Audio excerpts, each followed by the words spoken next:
Halo semuanya, balik lagi bersama gua Andi di channel YouTube-nya Rift Plus.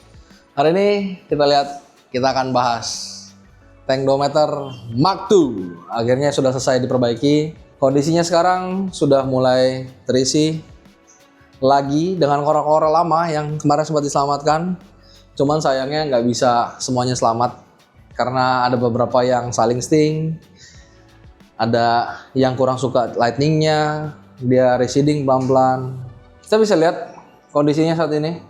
Settingannya sama semua. Kita masih menggunakan 3 unit iPi A8 Pro. Di saat video ini diambil, kondisinya pagi, masih full spektrum, jadi belum kebiru-biruan. Ada satu perubahan yang dilakukan di tank Duometer Mark II ini. Jadi kalau dilihat di posisi returnnya, gue nambahin satu pompa lagi, 10.000 LPH lagi. Buat ngetes apa dengan turnover yang begitu cepat akan lebih baik ke sistemnya atau enggak. Di sebelumnya ini pompa ini menggunakan satu unit jackpot 10.000 tapi di split ke UV, tapi flow ke UV-nya tidak terlalu cepat. Nah, sekarang kita tambahin satu buah pompa lagi, jackpot lagi buat nembak ke main tank. Kita lihat kondisinya. Secara flow overall oke banget. Oh ya, pompa ini dua-duanya nggak jalan 100% ya. Dua-duanya itu jalan di 70-an%. Kita bisa lihat kondisinya saat ini. Koralnya masih ada beberapa adaptasi karena ini dimasuk baru kurang lebih 3 harian. Kita lihat gonionya belum mekar sempurna seperti sedia kala, tapi untuk cedolan-cedolannya sudah bagus mekarnya, happy dia. Kakaknya, kolang-kaling kembangnya juga belum mekar sebesar dulu. Cuman ini masih proses adaptasi. Kita lihat beberapa di sini. Ini chalice ada beberapa yang receding karena di tempat lama habis diukur ternyata parnya kurang banget. Karena kemarin saya set lampu terlalu tinggi, posisinya dari permukaan air, ini udah diperbaiki, nanti kita lihat di frag tank ya. Ya, kita lihatlah kondisinya begini, mekar semua. Kita lihat equipment yang dipakai masih sama. Kita pakai roller mantis 1200 dengan posisi 2 pompa. Ternyata roller filter ini masih cukup oke, masih bisa handle flow yang begitu deras. Kalian bisa lihat ntar di sini ya. Alirannya cepat banget, kencang banget. Skimmer tetap kita pakai Quantum 220. Torque-nya ini kita ada penambahan satu media. Biasanya kita pakai hanya posisi X untuk kontrol pospatnya. Kali ini kita pakai karbon. Karena tank ini kemarin pasirnya kotor banget. Ini kita masih pakai pasir yang lama. Pasir ini kita pakai natural grade. Jadi grainnya itu dari halus banget sampai kasar banget. Kita bisa lihat bahwa di sini nanti udah mulai kelihatan ada lapisan-lapisan algae yang tumbuh. Batunya juga scapingan kita pakai yang lama, tapi ada perubahan sedikit. Kita bikin terpisah-terpisah, jadi ada 4 island di sini. Kita bisa lihat di sini nanti koral-koralnya apa aja. Kita mulai dari yang sebelah sini ya. Seperti biasa, pojok sini itu posisi yang arusnya paling kuat. Posisi 2 pompa tambah 1 wave maker untuk tank Duometer dengan penempatan ya yang cukup baik. Flow-nya juga cukup. Kalau kita lihat semua untuk LPS cukup banget. Kita lihat mekar-mekarnya. Ada beberapa yang udah mulai panjang, tapi ada beberapa juga yang masih adaptasi. Udah keluar mekar. Dagingnya juga sudah mulai turun, nutupin dia punya tulangnya. Kita lihat di sini. Sini ada karang kuku juga.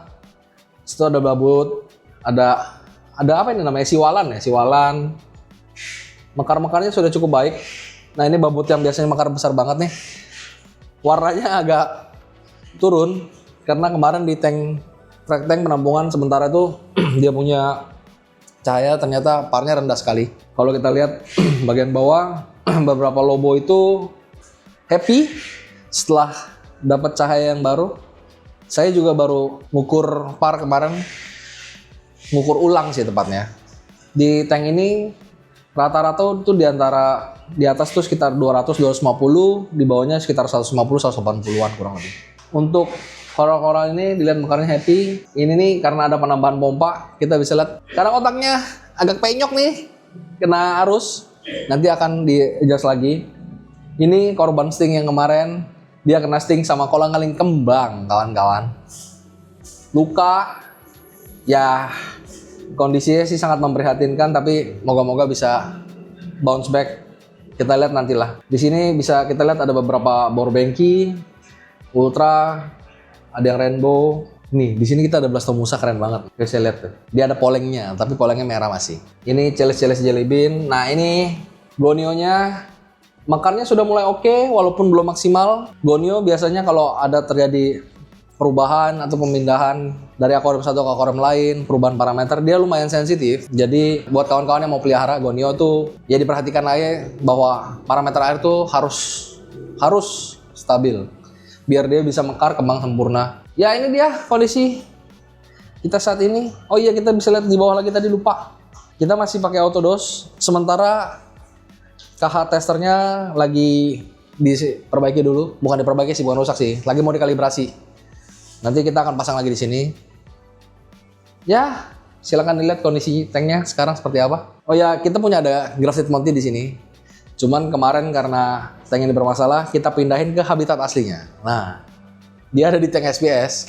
Jadi kayaknya warnanya agak turun karena di sini secara kekuatan cahaya 2 kali lipat kurang lebih. 2 sampai 2,5 kali lipat dari tank 2 meter. Jadi warnanya agak kurang shining, agak sedikit-sedikit pucat. Tapi saya ada bawa satu lagi nih. Nah, ini batu sakti dari rumah nih. Ini satu batu ditutupin sama crusting Montipora. Ini ada sunset Montipora. Warnanya belum naik karena posisinya kemarin disumpel-sumpelin, diumpet-umpetin aja deh. Karena kalau crusting ke main structure itu agak-agak repot. Tumbuhnya cepet banget di rumah. Ini udah satu struktur ditutupin sama dia. Akhirnya susah untuk ditumbuhin koral-koral lain. Cuman mau dibuang sayang. Jadi saya bawa di sini aja yang space-nya masih luas. Nanti saya akan display. Moga-moga warnanya cepat balik. Ntar kita bisa lihat kalau di bawah spektrum birunya ya. Untuk ikan-ikan, di saat ini di tank ini cuma ada 4 ekor. Semua 4-4-nya ikan kerja. Itu prinsip saya untuk merawat akuarium itu, bahwa ikan yang pertama masuk tuh harus ikan kerja. Jadi ada keranjang padang, ada botana biru, ada botana kapsul, dan satu ada jabing glodok. Jabing glodok ini masih jodoh karena kemarin dia ternyata tidak ikut evakuasi. Dia masuk ke bak penampungan batu. Hampir 1 bulan dia di situ nggak dikasih makan. Makanya kalau lihat kurus banget, tapi masih jodoh dan selamat dia. Walaupun kurus, tapi makannya masih rakus. Ikan-ikan kecilnya nggak ada lagi di sini karena ikan-ikan kecilnya dipindah ke tank 150 SPS di sini. Jadi nanti kita akan isi ikan-ikan kecil lagi. Tulis di kolom komen buat kalian yang punya ide-ide menarik buat kita isi ikan apa di sini ya. Trigger nggak mungkin lah. Kalau masuk trigger nanti koral saya sedih. Dia trigger itu jenis ikan yang berparuh. Jadi dia punya paruh yang harus diasah.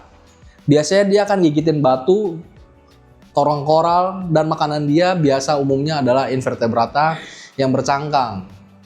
Jadi buat sekalian ngasah paruhnya, bisa-bisa saya punya cleanup crew habis semua nanti. Jangan ya. Yang masuk sini harus 100% reef safe kalau saya prinsipnya itu.